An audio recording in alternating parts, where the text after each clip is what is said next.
Welcome to the Miss to Mrs. broadcast, where we encourage wives, newlyweds, and singles on the transition into marriage and about wife life.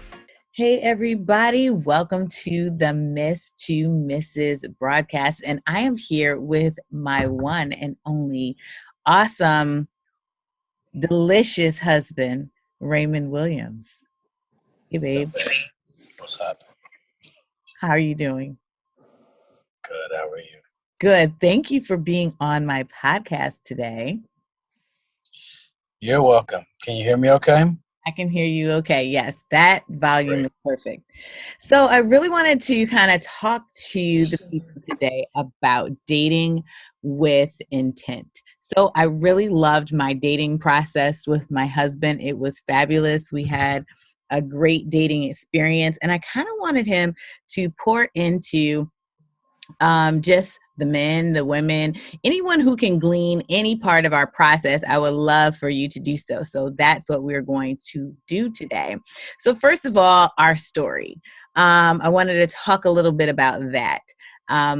We met at 27 or 28, huh, babe? Which one?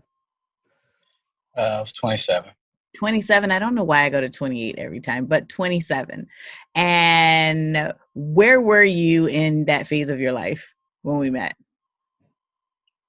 Well, I was just finishing my probably my last year in the Navy and getting ready to start a whole different life, a new career, likely new location because I would be getting out of the Navy and going and do something else. And then just really, it was almost a whole complete renewal of me because I would, new career, preparing for that, preparing for the life that would bring, but also I was single and okay with it. I was content with where I was and things were going well in life.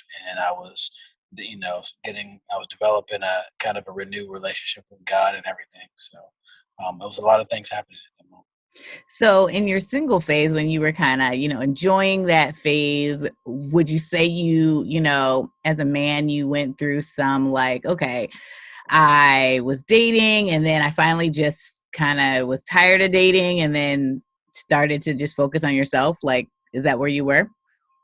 Yeah, I was focused on myself because I was okay with myself. I was satisfied with myself. I was like, I I was at a point where I didn't feel like I needed to be in a relationship because I Okay. was good with me. So if I was okay with being in a relationship with the right person. If that right person would have come into my life and I felt that they were kind of an attribute and a enhancement to my life, then that's kind of what I was I was open to the enhancement by the right woman, but Mm. not necessarily just kind of looking for somebody. Okay. And I would say I was in the phase of like, I had been dating, but then I finally was like, God, okay, that's it. I'm done with the whole dating thing. And I just want it to be me and you for a minute. And, wherever you lead me, then that's okay. And then we met at a restaurant. It was a birthday party and it was a hookup. Did you expect the hookup, babe? I wasn't about hookups, so I was not He, about w- hookups. he wasn't here for the hookups, y'all. And I wasn't either. So it was kind of a surprise that my maid of honor, Tiana White, at the time, hooked us up. She went out with him, to be honest, to dinner. You guys went out to dinner, and she went out to dinner with him. And was Well, like, well, we were in a group together singing, mm-hmm. and after rehearsal, we went and got something to eat. Yes, and just from that going to eat, she said that guy would be so amazing for my best friend. So I still want to say thank you, T, for hooking us up. So our dating process, it was great. He was what I prayed for.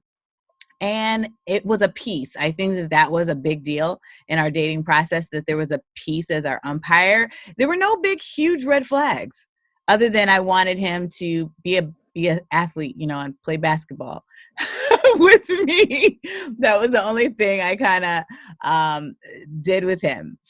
So I wanted. And she thought that because I was a singer that I couldn't play ball and I was going to be uncoordinated. And then I had to take her to the hole a couple times. What time it That was. is that is very true. So thank you for setting the record straight on that. We had a pretty fast dating process, meaning I I met him. We met in August, and then we stopped for a little while because I was like, okay, God, I want to know he's it. And then God kind of confirmed it, and then we moved forward dating seriously in November, and then we dated for a full year. So it was a pretty fast process. But I will say the thing that stuck out to me was that it felt like God made him pursuit ready. So I want to ask you, what is your thought on dating with intent? What does it look like from a guy's perspective? I mean, dating with intent is pretty self-explanatory. It's not being kind of haphazard and letting life happen. It's like, all right, I'm making a decision here because, as I said, I was good. I wasn't looking for a relationship, and I was okay to continue to be single. But if I was going to make a decision to date somebody, I was going to commit to that decision and do it. So it's like, there's no need to halfway do it. It's like, am I going to do it? Be Mm-hmm. wishy-washy about it? No, bro. I'm Mm-hmm. going to make a decision to date this woman and pursue this woman. And so I that's love that you said that. You said wishy-washy. I think that's the thing that was really attractive about him was that he wasn't wishy-washy. And I think that as you age, men of God, it's important that if you're not interested, then don't be interested. Yes, there's a friendship phase, right? Where you get to know each other and you get to learn more about each other. But then there comes a place where it's decision-making time, right? yeah, you just got to be honest with yourself. Is this what I want, Yes. or is this not what I want? If it's not what you want, move on. But be introspective and think about. Be honest with Ooh, yourself. that was Um, good. Be introspective. That was good. And be honest with yourself. Hmm. Hmm. What does that look like, being honest with yourself?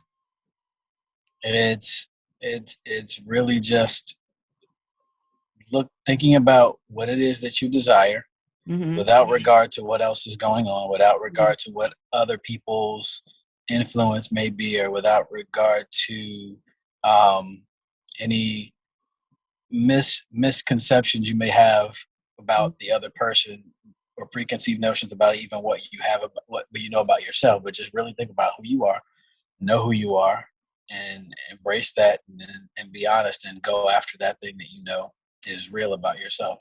That's good. You hear that, ladies? Be honest with yourself. That goes for men and women. So that's really encouraging and honest and straightforward. I love that. So, how can a woman discern if their relationship is in pursuit season?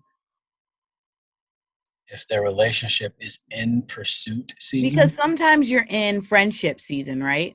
And okay. then you get into a place where maybe he's pulling back or you don't. How can we be, as women, as someone who's dating someone, how can they discern if this guy is really ready to pursue them for more?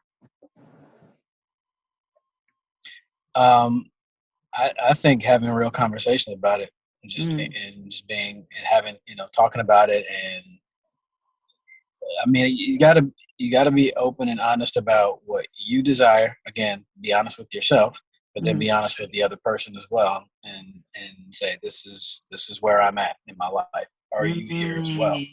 very good.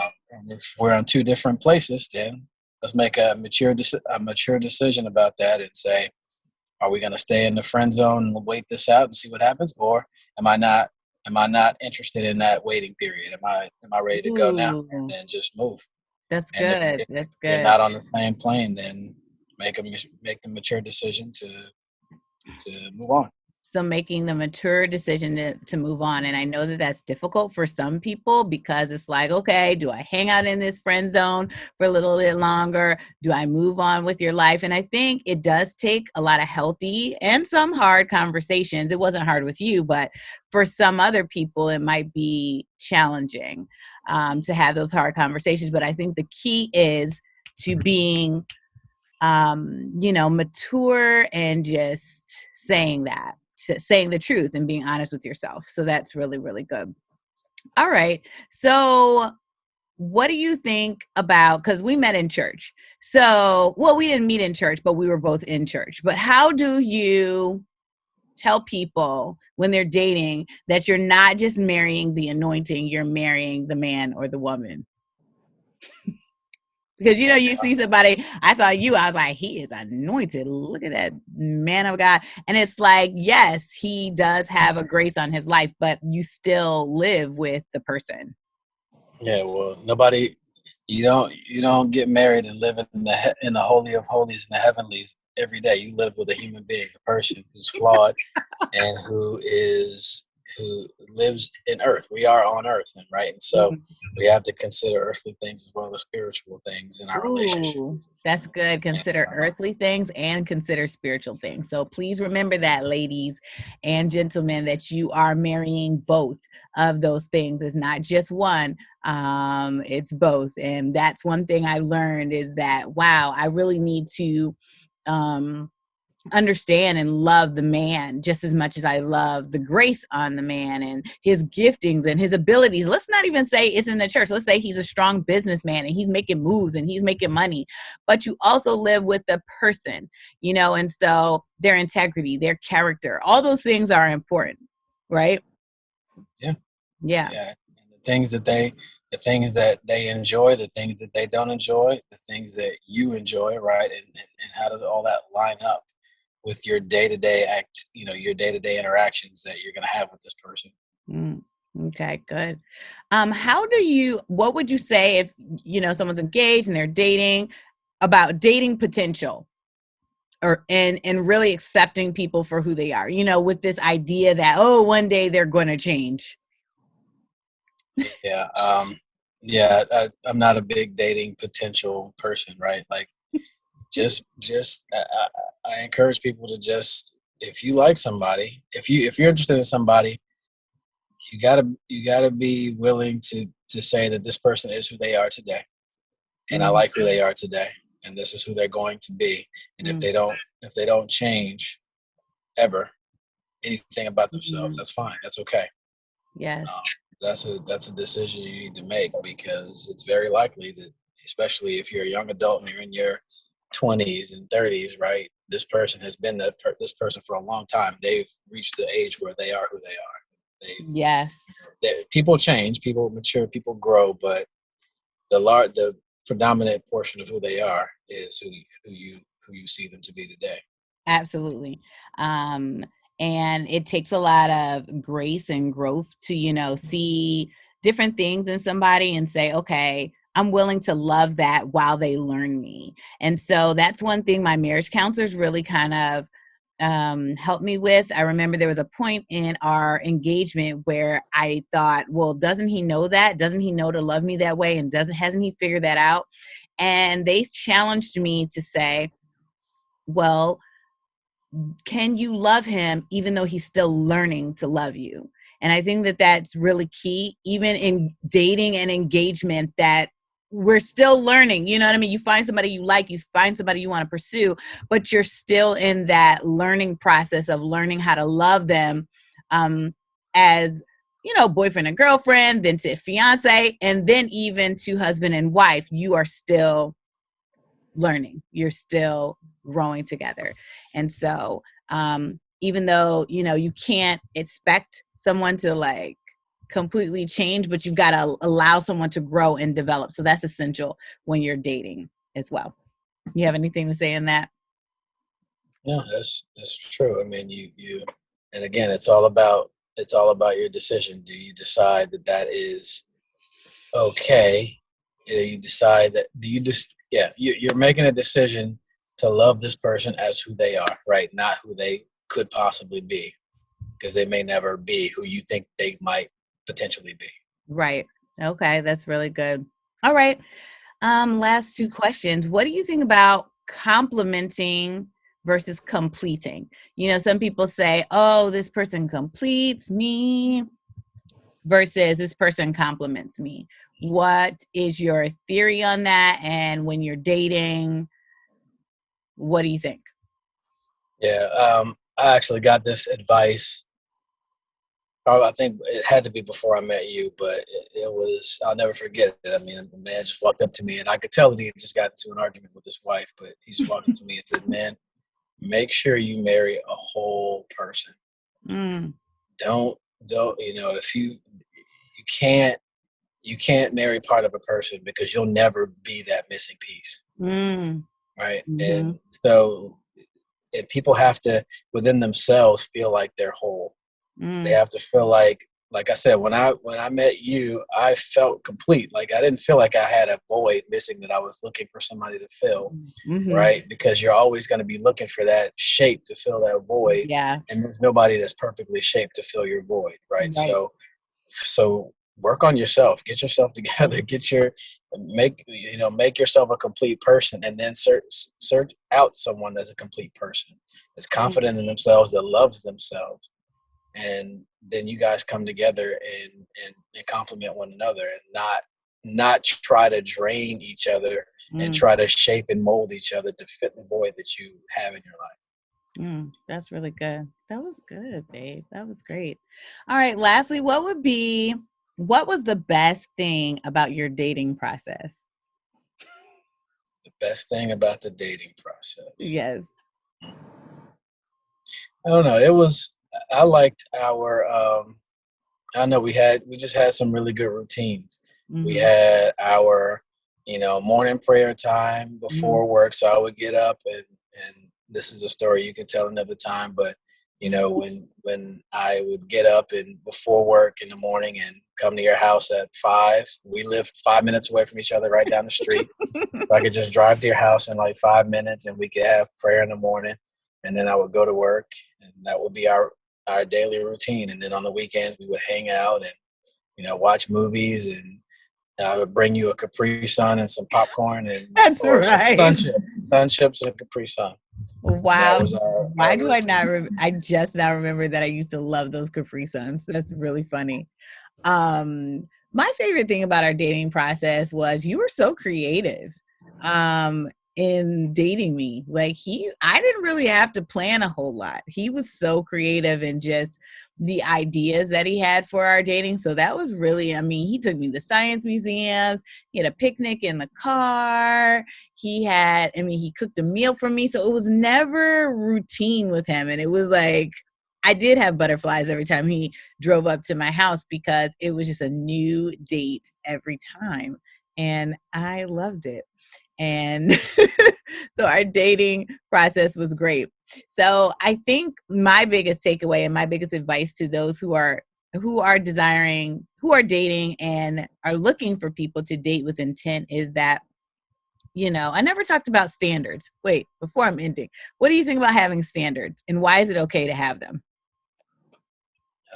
I don't think it's necessarily just okay to have them. I think you must have them. Um, and because if you don't have them, you have zero excuse to be upset Mm, when you feel like you don't have what you wanted in your mate. So mm, have standards, and again, I keep saying be honest, but that's part of being honest with yourself. Know what you like, know what you'll accept, know what you won't accept. There are people who have bad behaviors out there, mhm, and be honest with those things that you're not going to accept in a person. And also there's people out there who just have qualities that are important to you, and so knowing what those things are that are important to you, being honest with yourself, and then being honest with the other person, looking for those things. I don't see anything wrong with that. I think you don't date somebody for the other person, mm, right? Necessarily. I think you date each other because you feel that you have an opportunity to enjoy life together, mhm, and to love each other, and to embrace one another. And I think that there's no issue with setting a standard for what you want in a person, and then looking for that and waiting for that. Yes, that's really good. And I guess my advice to those who are dating with intent would be really pray about what it is you want so that when you get it, when God presents it to you, you're not falling for anything. Now, I know everyone's like, throw away the list. Like, everybody's not going to get Boris Kojo. I'm going to just be honest, okay? Everybody's not getting Nia Long. Everybody's not getting this, whatever. But I am saying, don't, you know, lower your standards to the point where now you have no expectation, nothing. Like, it's just like, I'll take whatever is given to me. I think you do have to have a standard as far as that is concerned. You have to expect, some of the things that you desire are because God placed them in your heart. And, I wanted a godly man, and I prayed about that, and God sent me that. So, that's what I believe, women should not just keep lowering their standards in order to just say that they're dating or they're in a relationship. Am I saying be judgmental? No, I am not saying that. Am I saying cut people off and not give people a chance who are genuinely treating you well? I'm not saying that either, but I am saying it's okay to have certain desires for certain things that are not bad things. So that's what I would say about that. And I truly am just really, really happy that my husband was on with me today and that he was able to share his 2 cents about dating. We enjoyed our dating process, and we are still growing. Even in 14 years of marriage, we're still growing together. We're still learning about each other. And so I hope that you were encouraged today. Is there any last encouragement you have for the people listening to you today? Yeah, I mean, being in a relationship with, a person that you connect with and that you really truly believe in, um, is a beautiful thing, and it's wonderful, and God enjoys us being in relationship with people, and he enjoys us being in relationship with people that we enjoy being in relationship with. So be encouraged and pursue the highest the highest limit that you can think of, because it's worth the pursuit, it's worth the evaluation, it's worth the thought, and it's worth the pleasure and enjoyment of getting to know that person once you do find it. All right. Well, I hope you enjoyed the Miss to Mrs. broadcast and that you would listen to my broadcast again. You never know who will be on talking about all things dating, relationship, and newly married stuff. And so I will talk to you later. Have a great day and listen to us again. All right. Bye bye.